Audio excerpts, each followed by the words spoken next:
कहानी की शुरुआत एक आम लेकिन खुशहाल फैमिली से होती है, जहां जेसन, उसकी वाइफ बेथ और उनकी छोटी बेटी जोई अपनी जिंदगी बड़े आराम और प्यार से गुजार रहे होते हैं। सब कुछ बिल्कुल नॉर्मल लग रहा होता है, जैसे लाइफ सेट है और आगे भी ऐसे ही चलती रहेगी। लेकिन भाई, किस्मत ने तो कुछ और ही प्लान बना रखा होता है। अचानक बाहर से चीखने चिल्लाने और भाग दौड़ की आवाजें आने लगती हैं। जेसन और बेथ एक दूसरे को घबरा कर देखते हैं और तुरंत बाहर निकलते हैं। बाहर का नजारा देखकर उनके होश उड़ जाते हैं, क्योंकि पूरा मोहल्ला अफरा तफरी में डूबा हुआ होता है। लोग अपने अपने घर छोड़कर ऐसे भाग रहे होते हैं जैसे पीछे मौत पड़ी हो। जेसन अपने पड़ोसियों को रोककर पूछता है कि भाई क्या हो रहा है, लेकिन कोई भी रुकने को तैयार नहीं। सब ऐसे भाग रहे हैं जैसे पहले जान बचाओ, बाकी बाद में देखेंगे। तभी जेसन को पड़ोसी का छोटा बेटा दिखता है, जो जल्दी जल्दी सामान पैक कर रहा होता है। जेसन उससे पूछता है तो वो डरते हुए बताता है कि एक खतरनाक वायरस फैल गया है जो इंसानों को मॉन्स्टर में बदल देता है। ये सुनकर जेसन के तो पसीने छूट जाते हैं, लेकिन इससे पहले कि वो और कुछ पूछे, बच्चे की मां आकर उसे पकड़ लेती है और जाते जाते सिर्फ इतना बोलती है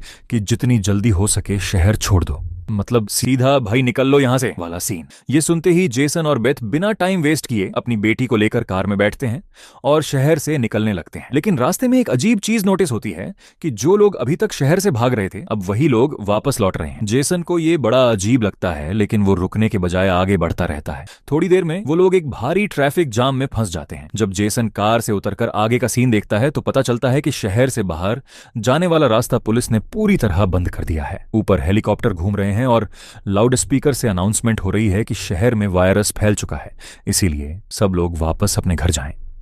अब यहां जेसन को दिमाग में घंटी बजती है कि अगर वायरस फैला है तो लोगों को बाहर जाने से क्यों रोका जा रहा है। कुछ तो गड़बड़ है दया। तभी अचानक पहाड़ से एक बड़ा पत्थर गिरता है और उनकी कार तबाह हो जाती है। जमीन हिलने लगती है और इससे पहले कि वो कुछ समझ पाते, आसमान में 2 फाइटर जेट्स आते हैं और पूरे शहर पर बम बरसाने लगते हैं। कुछ ही सेकंड में पूरा शहर आग और धुएं में बदल जाता है। ऐसा लगता है जैसे किसी ने रिसेट बटन दबा दिया हो।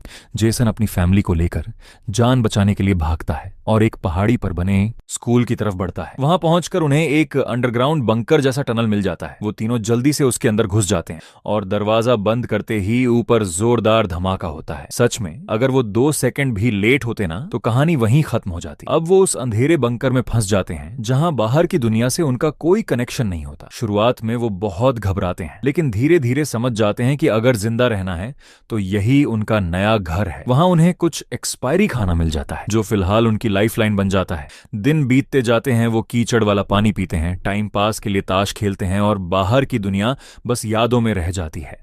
जोई बार बार अपने पापा से पूछती है कि हम यहां से कब निकलेंगे, और जेसन हर बार उसे दिलासा देता है कि जब बाहर सब ठीक हो जाएगा तब हम जाएंगे। अंदर से खुद को भी नहीं पता होता कि कब।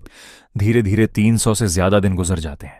अब हालत ये हो जाती है कि वो लोग खुद को दुनिया के आखिरी इंसान समझने लगते हैं। तभी एक दिन उन्हें पता चलता है कि उनका खाना कम हो रहा है। जांच करने पर पता चलता है कि एक चूहा उनके स्टॉक पर हाथ साफ कर रहा है। अब भाई हालत ऐसी है कि एक दाना कीमती है, तो वो तय करते हैं कि इस चूहे का खात्मा जरूरी है। अगले दिन वो चूहे को पकड़ लेते हैं, लेकिन इसी चक्कर में एक गड़बड़ हो जाती है। लैंप गिर जाता है और बंकर में आग लग जाती है। किसी तरह वो लोग आग बुझा लेते हैं, लेकिन धुआं वेंटिलेशन से बाहर निकल जाता है और यहीं से असली टेंशन शुरू होती है, क्योंकि अब उनका ठिकाना एक्सपोज हो सकता है।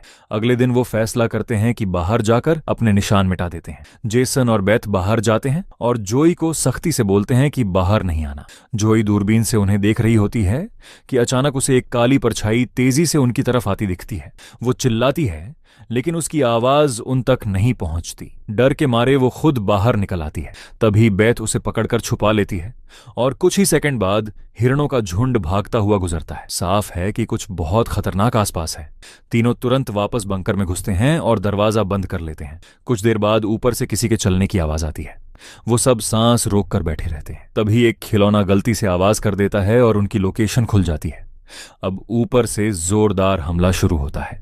एक डरावनी चीज बंकर का दरवाजा तोड़ने की कोशिश करती है। जेसन पूरी ताकत लगाकर उसे रोकता है और किसी तरह उसे भगा देता है, लेकिन अब साफ है कि खतरा खत्म नहीं हुआ। थोड़ी देर बाद कई मॉन्स्टर्स आ जाते हैं और इस बार वो दरवाजा तोड़ देते हैं। जेसन तुरंत अपनी वाइफ और बेटी को एक तंग रास्ते से बाहर निकालता है और खुद पीछे रहकर उनका सामना करता है। यहाँ जेसन का सीन पूरा हीरो वाला हो जाता है। वो जान देकर अपनी फैमिली को बचा लेता है। बेथ और जोई किसी तरह बाहर निकलकर भागती हैं, लेकिन कहानी यहीं खत्म नहीं होती। भागते भागते उन्हें एक हेलीकॉप्टर पकड़ लेता है और उन पर जाल डाल देता है। अब यहां आता है सबसे बड़ा ट्विस्ट जिनको वो अब तक मॉन्स्टर समझ रहे थे वो असल में आर्मी सोल्जर्स होते हैं जो नाइट विजन और मास्क पहने हुए थे। असली इन्फेक्टेड तो ये लोग खुद होते हैं। जब उनका टेस्ट होता है तो पता चलता है कि बेथ और जोई भी वायरस से इन्फेक्टेड हैं और अब उन्हें मारने की तैयारी हो रही है। तभी एंट्री होती है जेसन की, लेकिन इस बार वो पहले जैसा नहीं होता। वो पूरी तरह बदल चुका होता है, ताकतवर और खतरनाक।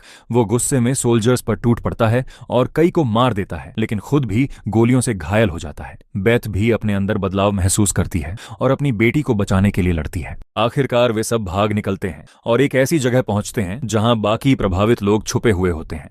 यहां असली सच्चाई सामने आती है कि ये वायरस जानलेवा नहीं बल्कि इंसान के जज्बात को कंट्रोल करता है। अगर इंसान डर या गुस्से में आ जाए तो वह मॉन्स्टर बन जाता है, लेकिन अगर खुद पर काबू रखे तो नॉर्मल रह सकता है। और इसी गहरे और खौफनाक खुलासे के साथ कहानी खत्म हो जाती है। आखिर में जेसन, बेथ और जोई एक दूसरे का हाथ पकड़कर आगे बढ़ जाते हैं। अब वे न पूरी तरह इंसान हैं न पूरी तरह मॉन्स्टर, बल्कि दोनों के बीच एक नई हकीकत है। और यहीं पर कहानी खत्म होती है एक बड़े सवाल पर। क्या इंसान वही रहता है जो वह पैदा होता है या हालात उसे कुछ और बना देते हैं? दोस्तों, अगर आपको यह कहानी पसंद आई हो तो कमेंट में अपनी राय जरूर बताएं। वीडियो को लाइक करें, शेयर करें और चैनल को सब्सक्राइब करना न भूलें, ताकि ऐसी ही और भी दिलचस्प और रोमांचक कहानियां आप तक पहुंचती रहें।